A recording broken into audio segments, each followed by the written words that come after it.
Assalamualaikum warahmatullahi wabarakatuh.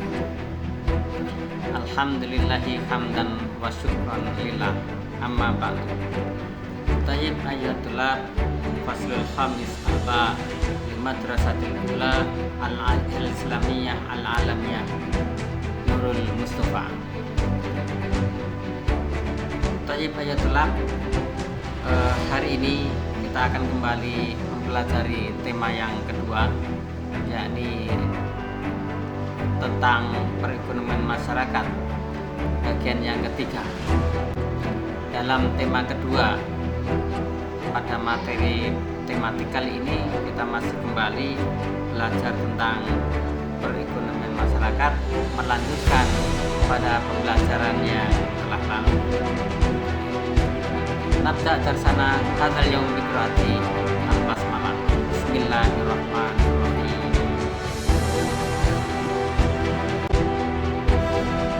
Pada pembelajaran yang lalu kita sudah belajar tentang bidang-bidang usaha yang dilakukan oleh masyarakat kita di negeri kita tercinta ini.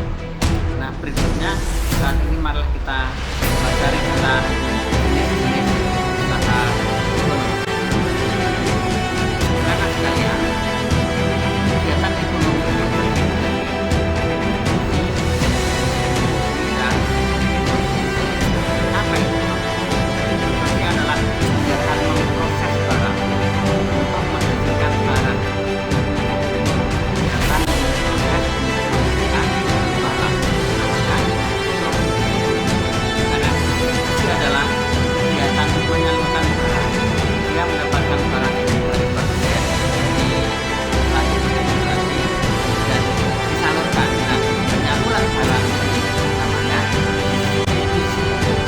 Sedangkan konsumsi adalah kegiatan menggunakan barang, kegiatan mengurangi nilai barang, atau kegiatan menghabiskan barang yang tadi diproduksi. Kemudian pelaku produksi dengan produksi, jadi orang yang memproduksi barang mentah menjadi barang atau barang mentah menjadi barang setengah jadi, itu disebut dengan produsen. Sedangkan pelaku distribusi atau orang yang mendistribusikan hasil barang yang telah diproduksi tadi dari produsen disampaikan kepada konsumen, maka itu disebut dengan distributor. Atau orang yang melakukan distribusi disebut dengan distributor. Sedangkan pelaku konsumsi atau orang yang melaksanakan kegiatan konsumsi itu disebut dengan konsumen. Nah, barangkali kalian tahu siapa yang menjadi konsumen, siapa yang menjadi distributor, dan siapa yang menjadi produsen. Nah, setiap pelaku kegiatan ekonomi, baik itu kegiatan produksi, distribusi maupun konsumsi, mempunyai peran masing-masing dan saling membutuhkan antara satu dengan yang lainnya. Satu sama lain saling membutuhkan. Kegiatan produksi membutuhkan distribusi. Kegiatan distribusi juga membutuhkan konsumsi. Kegiatan konsumsi membutuhkan kegiatan produksi dan seterusnya. Saling berkait. Jadi produsen membutuhkan distributor, distributor membutuhkan konsumen, konsumen membutuhkan produsen, dan seterusnya. Terus menurut itu saling terkait satu sama lain. Maka setiap orang harus menghargai kegiatan usaha ekonomi yang dilakukan oleh orang lain. Tidak boleh mengatakan bahwa produsen lebih mulia daripada konsumen, tidak. Tapi semuanya sama, saling membutuhkan. Tanpa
kenapa dia harus bergabung bersama-sama dengan orang lain.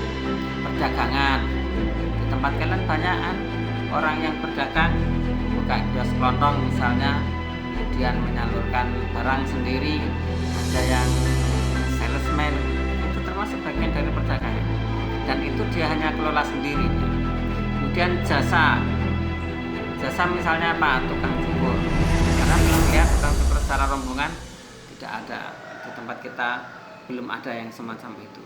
Dan industri kecil seperti home industri dan lain sebagainya, petani sawah, pedagang kaki lima, tukang cukur, kerajinan souvenir dan lain-lain sebagainya, itu merupakan jenis usaha ekonomi yang dikelola sendiri.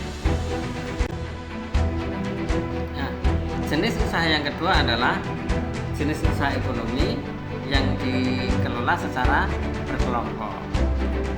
Beberapa yang menjadi kategori usaha ekonomi yang dikelola secara kelompok antara lain adalah, yang pertama adalah firma. Firma itu usaha ekonomi yang didirikan oleh sekurang-kurangnya dua kelompok itu bergabung bersama melakukan sebuah usaha ekonomi, itu namanya firma. Kedua adalah CV atau persekutuan komanditer. CV itu apa? Komanditer Vennootschap,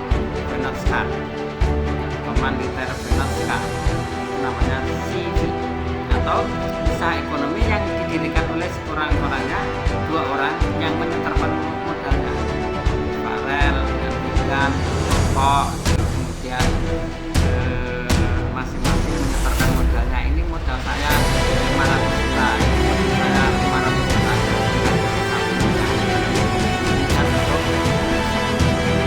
namanya atau persekutuan pemain. Yang ketiga adalah perseroan terbatas yang dikaitkan dengan PT. Apa itu? Yaitu usaha bersama yang modalnya berpanggilan saham. Saham itu artinya apa? Untuk memiliki suatu perusahaan atas orang.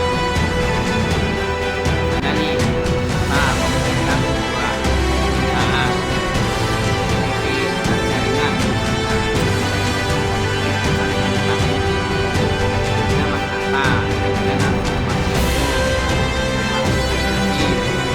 kelompok masing-masing menyetorkan modal modal 1 juta, bisa punya modal 200 juta, bisa punya modal 150 juta, bisa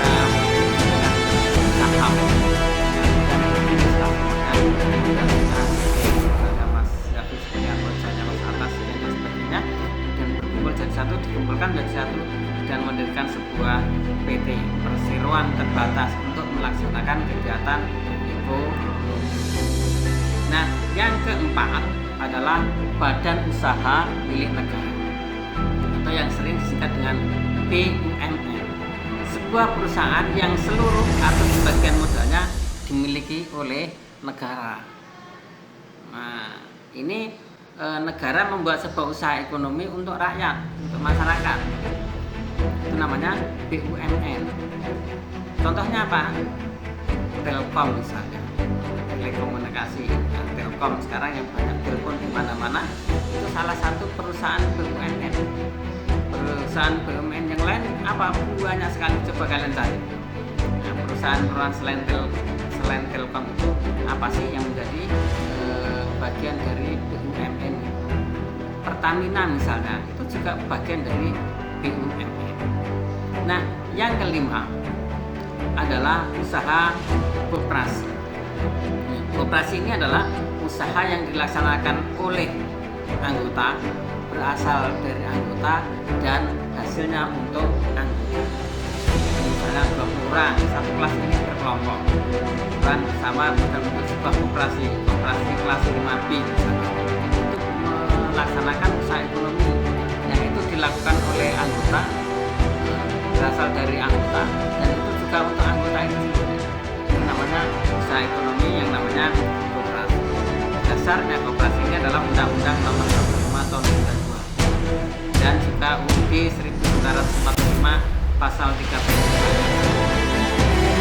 Kalian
koperasi konsumsi. Koperasi konsumsi itu koperasi yang menyediakan barang konsumsi sehari-hari, misalnya menyediakan sembako. Nah, itu yang kita butuhkan setiap hari, maka itu disebut dengan koperasi konsumsi. Yang kedua adalah koperasi simpan pinjam. Yang ini melayani simpan pinjam, melayani orang menabung, kemudian melayani orang yang mau pinjam uang. Itu diberikan nama koperasi simpan pinjam. Contohnya apa? BMT, Baitul Mal wa Tamwil, itu banyak sekali yang merupakan koperasi simpan pinjam. Yang ketiga adalah koperasi produksi. Apa itu? Yakni koperasi yang menyediakan bahan baku untuk produksi dan juga menyalurkan hasil produksi dari anggotanya. Yang keempat adalah koperasi jasa, yaitu menyediakan layanan jasa. Contohnya apa? Koperasi angkutan.